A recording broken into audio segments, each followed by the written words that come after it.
अस्सलाम वालेकुम दोस्तों, उम्मीद है खैरियत से होंगे।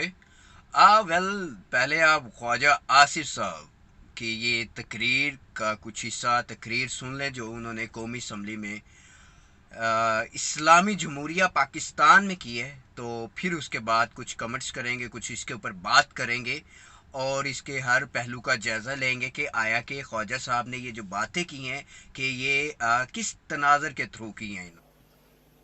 जी प्लीज। इन्होंने पाकिस्तान के खिलाफ इन्होंने तहरीक चलाई थी। कायदे आजम को काफिर आजम कहा था। वो सामने जिसकी तस्वीर है उसको इन्होंने काफिर आजम कहा था।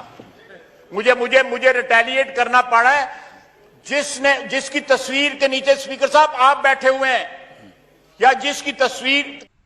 जी, आपने अल्फाज सुने हैं ये ख्वाजा आसिफ साहब के। ख्वाजा आसिफ साहब फरमा रहे हैं कि जमात इस्लामी के अमीर ने, जमात इस्लामी के बानी ने, मौलाना मौदूदी साहब ने कायदे आजम को काफिर आजम कहा था।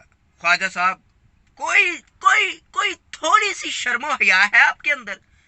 आप इतनी अपनी कौमी असम्बली के फ्लोर पर खड़े हैं और आप झूठ बोल रहे हैं। आपको तो शर्मो हया आनी चाहिए। आपका ने बड़ा प्यारा फिक्रा बोला था ना, कोई थोड़ी सी शर्म होती है, कोई थोड़ी सी हया होती है। आई थिंक दैट के ख्वाजा साहब आप में वो थोड़ी सी भी शर्म, थोड़ी सी भी हया नहीं है। और ये किस चीज़ को डिफेंड कर रहे हैं ख्वाजा साहब, वो भी मैं आपको ज़रा बता दूं। ख्वाजा साहब डिफेंड कर रहे हैं कि जमात इस्लामी ने इस्लामाबाद के अंदर जो मंदिर बन रहा है उसकी मुखालफत की। अब ख्वाजा साहब को पता नहीं क्या इस चीज़ पे मिर्चें लगी हैं या ख्वाजा साहब ने इतना बुरा रिएक्शन क्यों दिया है। इनके कायद मियाँ मोहम्मद नवाज शरीफ ने, जिन्होंने ये जगह अलॉट की थी, जिन्होंने इसकी मंजूरी दी थी, इनको शर्म नहीं आती? पाकिस्तान की रियासत के अंदर आप मंदिरों की बात करते हैं। वो कायदे आजम ने कभी सोचा था कि मैं पाकिस्तान की रियासत में मंदिरों की बात करूंगा? अकलीतों के तहफ़्फ़ुज़ की आप बात करते हैं। 178 लोग रहते हैं इस्लामाबाद के अंदर, हिंदू, ठीक है। उनके लिए कितने मंदिर पड़े हैं, आप उनको ठीक करो। इस्लाम ये नहीं कहता ख्वाजा साहब कि नई इबादत गाहें अकलीतें बनाएं, बल्कि जो पुरानी है वही उनकी गाहें चलने दें। आपको तो मेरा ख्याल आपने ख्वाजा साहब, मैं तो आपको बड़ा पढ़ा लिखा इंसान समझता था, मगर आप पढ़े लिखे हैं, पढ़े लिखे हैं मगर पढ़े लिखे जाहिल हैं आप। आपको तो यही नहीं पता कि इस्लाम क्या कहता है और आप दूसरों पे इल्ज़ाम लगाते हैं। जमात इस्लामी अगर सूद के खिलाफ जाती है तब आपको तकलीफ होती है।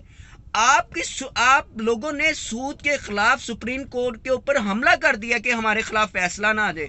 ओए, थोड़ी सी शर्म, थोड़ी सी हया होती है। करप्शन आप लोग करते हो। हर वो काम जो पाकिस्तान के अंदर आपने लोगों का बुरा हाल कर दिया, हर वो काम आपकी पार्टी करती है।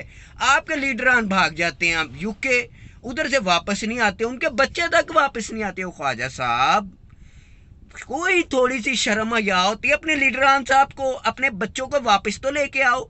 आप लोग तो एक नंबर के मुनाफिक हो।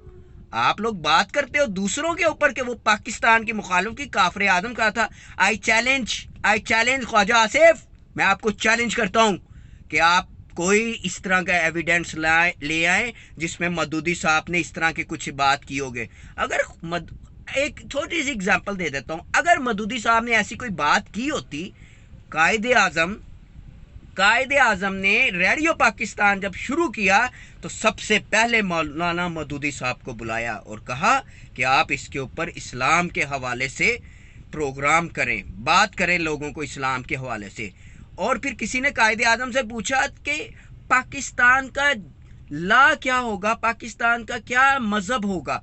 तो कायदे आजम ने फरमाया पाकिस्तान का मज़हब तो 1400 साल पहले डिफाइन कर दिया गया है कि पाकिस्तान का मज़हब इस्लाम होगा और इस्लाम की रूह से जो कुछ करना है वही करना चाहिए।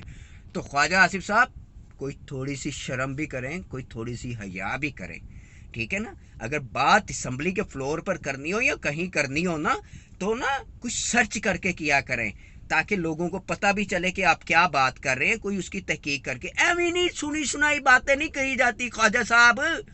सुनी सुनाई बातें तो मैं भी कर दूं कि आप लोग चोर हो, वो तो आप हो, वो सुनी सुनाई बात नहीं है।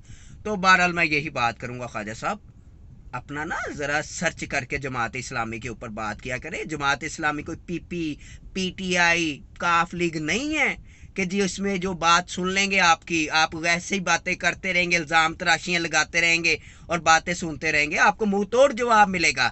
اور آج آئندہ اس طرح کی بات کرنے سے پہلے سوچئے گا، تحقیق کیجئے گا کہ آیا یہ بات جماعت اسلامی سے منسلک ہے کہ نہیں ہے، پھر ایسی کوئی بات کیجئے گا. السلام علیکم ورحمۃ اللہ وبرکاتہ.